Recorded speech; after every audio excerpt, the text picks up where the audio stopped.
Candidat numéro 4.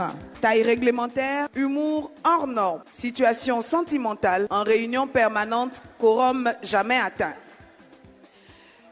Sa spécialité, visage sérieux, mais les intentions sont dangereuses. Comme dette, il a une promesse de fou rire jamais totalement remboursée. Sa faiblesse, il commence doucement, mais termine sans prévenir. Son ambition, prouver que le calme peut faire des dégâts. Retenez le nom Mr. Baka.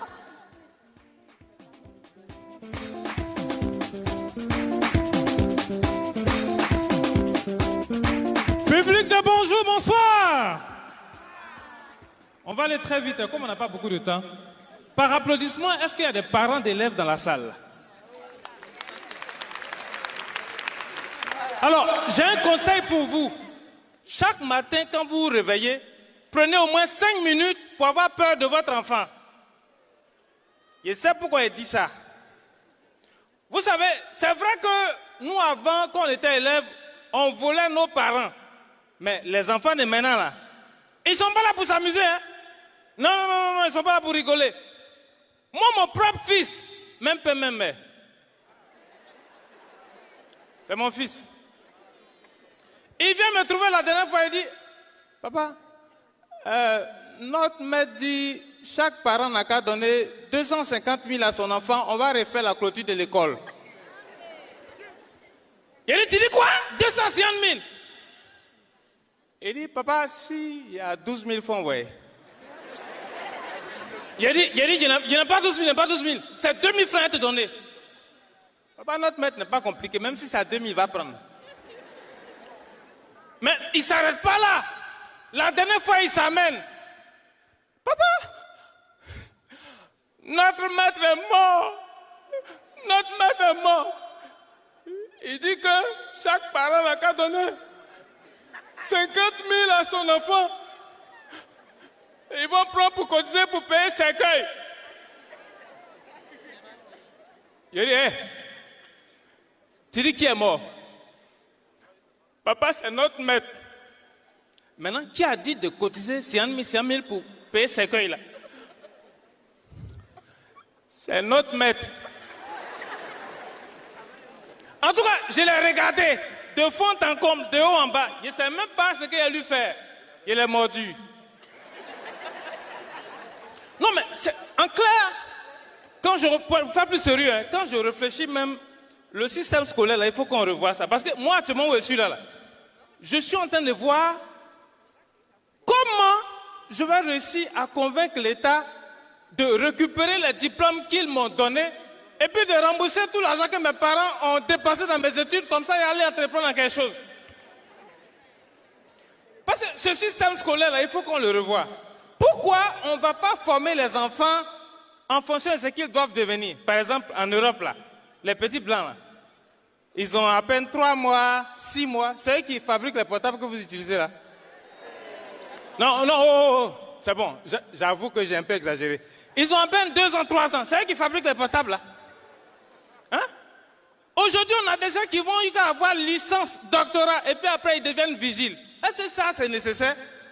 Un enfant qui doit devenir vigile, là, déjà depuis tout petit, tu le laisses à la maison avec ses petits frères pour les surveiller. Là, quand l'enfant grandit, il grandit vigile. Hein? On voit des gens qui ont un doctorat qui gèrent cabine. Non, mais ce n'est pas nécessaire. Déjà, quand il est petit là, à la maison, hé, va m'appeler Grasso. Appelle-moi Junior.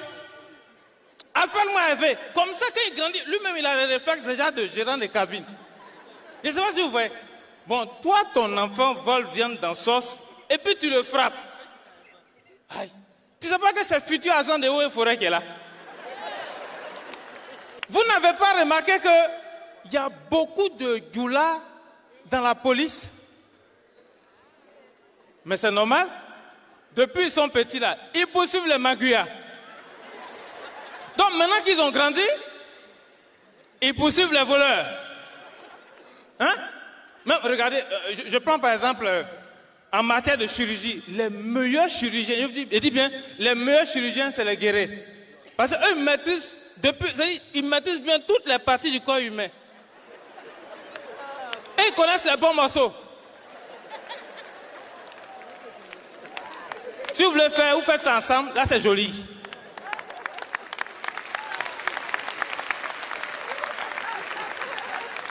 Mais vous voyez, moi ce que je pourrais vous dire, pour cette année 2026, je vous demande pardon. On ne veut pas voir quelqu'un sur le pont de Gaulle là-bas en train de se suicider. Pardonnez. Pont de Gaulle là, laissez ça en paix. Ce n'est pas le seul pont, on a d'autres ponts. Hein? On a pont Agban, on a premier pont, deuxième pont, troisième pont, on a pont Soro, pont HKB. Vous ne pouvez pas partir là-bas, toujours sur le pont de Gaulle. Pont de Gaulle même, vous allez là-bas, on vous attrape. Hein? Et puis même, suicider, ils sont pressés pour faire là.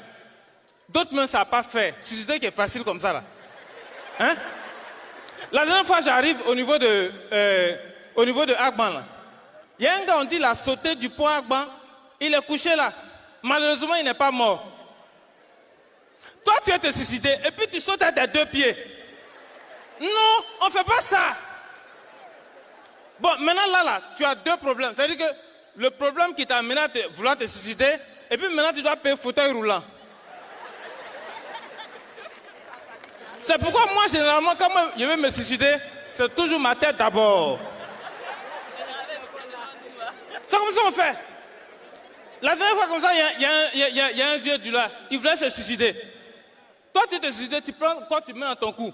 Dès qu'il a mis ça, serré son cou, il dit Seigneur Jésus. Ah, donc tu connais Jésus. En tout cas, 2026 là, si vous voulez faire quelque chose, si vous avez quelque chose à faire en 2026 là, faites ça bien. Le suicide, c'est un truc qui est trop sensible pour manquer ça. Tu ne peux pas rater ton suicide, c'est pas élégant. C'est pas joli à voir. Merci, c'était Mr. Bach. Candidat numéro 5. Taille variable selon la hauteur du micro. Il est marié à la sagesse, divorcé du vacarme. Son expérience est suffisamment longue pour fatiguer les